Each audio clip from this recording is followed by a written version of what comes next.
Praise the lord. అందరికీ వందనాలు. ప్రతిదినము మీరు దేవుని జీవవాక్యంతో రోజును ప్రారంభించండి.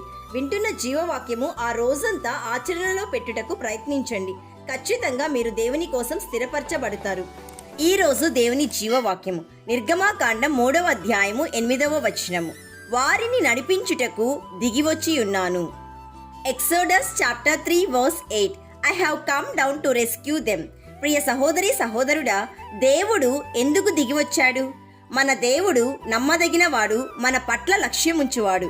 అందుకే అబ్రహాముతో వాగ్దానం చేసిన విధముగా ఆయన నిశ్చయముగా ఇశ్రాయేలీయులను ఐగుప్తీయుల చేతిలో నుండి విడిపించి పాలు తేనెలు ప్రవహించు దేశమునకు వారిని నడిపించుటకు ఆయన దిగివచ్చి ఉన్నాడు. ప్రియ దేవుని బిడ్డ, సర్వలోకమునకు అధిపతి అయిన యేసయ్య నిశ్చయముగా నీ కోసం ఈ లోకానికి దిగివచ్చాడు. నిన్ను నడిపించుటకు దిగివచ్చాడు. నిన్ను అంధకార సంబంధమైన అధికారం నుండి విడుదల చేసి తన రాజ్యానికి వారసురాలిగా చేయడానికి యేసయ్య ఈ లోకానికి దిగివచ్చాడు.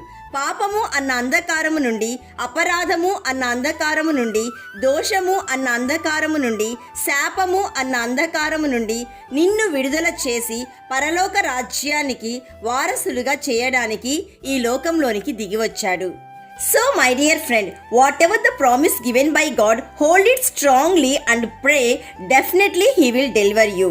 కాబట్టి ప్రియ సహోదరి సహోదరుడా, ఆనాడు దేవాది దేవుడు తన నిబంధనను ఇశ్రాయేలు ప్రజల పట్ల నెరవేర్చినప్పుడు వారు సనిగారు, గొనిగారు. ఆశీర్వాదం అందరూ పొందుకోలేకపోయారు. అయితే నీవును నీ ఇంటి వారును యేసయ్యను విశ్వసించాలి. ఆయన వాగ్దానాన్ని విశ్వసించాలి.